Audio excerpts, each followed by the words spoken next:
There's been a lot of decisions we've had to make in light of our finances. And one of them recently was our calendar. We just streamlined our calendar where next year, most of our schools are going to be on one calendar. We still will have some of our alternative programs of year-round calendars, but most of our schools will be on the same calendar. And there were some schools that were on year-round calendars, and there were people fighting and advocating for it. But one of the things I shared when people were advocating for it, they wanted to keep it for their school, and they were like, if the other schools don't have it and they're not performing, leave them behind. Let's just focus on my school. And I know as a parent, you do want to focus on your school, but I'm responsible for all of Cleveland's children. And so when we make decisions, we need to make decisions that are in the best interest of all Cleveland kids and making sure all Cleveland kids, like you said, can thrive and be successful. So that's the work we're trying to do. So when we talk about that, and we're going to get into these cuts and stuff that you have to make, those are tough calls. I know in that, and being able to provide the opportunities for the kids, you hear this all the time. Oh, we had metal shop, we had wood shop, we had all the trades, definitely when we were in school to be able to do that.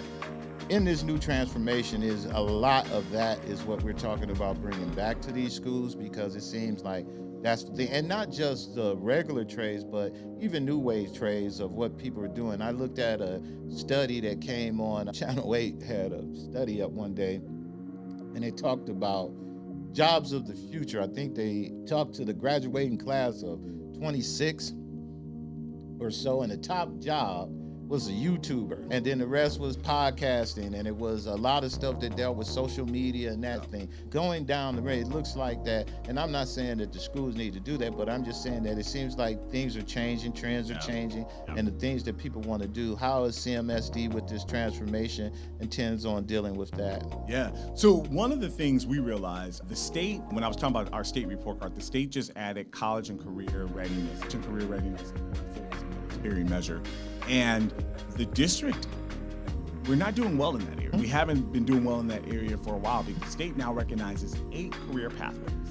And we need to make sure that we're training kids in those 8 career pathways. So some of them are bringing back some of the old career pathways, but then there are also some low-tech programs that were around 30, 40 years ago that aren't relevant anymore. They don't make jobs.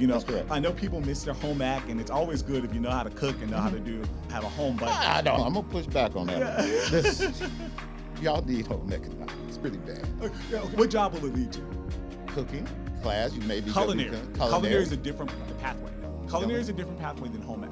Well, this one will say home ec. Okay. I'm gonna push back a little bit on home ec. Okay.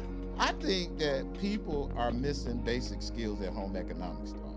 These kids don't know how to wash a dish. They don't know how to cook. Yeah. They don't know how to do a lot of the stuff. And I think going to school to be a culinary chef is one thing, but being able to go in and be able to, and maybe I'm just old school. I mean, again, I could be doing that old school thing again because it's both. It's a little both. And see, a lot of us have our mind from what we do. Just like typing. We were taking typing. Right. Typing is not a skill. Because you know what I was about to say? Yeah. I was just about to sit here and say, home ec taught me how to sew. And now, am I a sewer? No.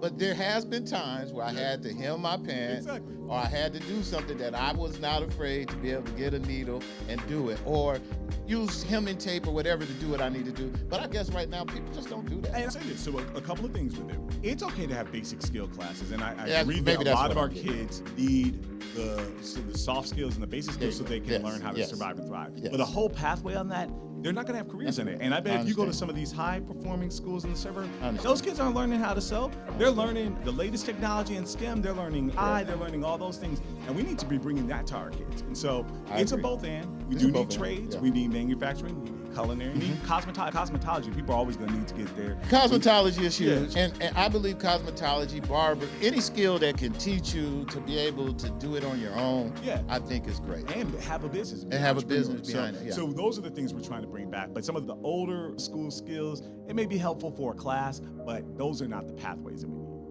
Let's talk.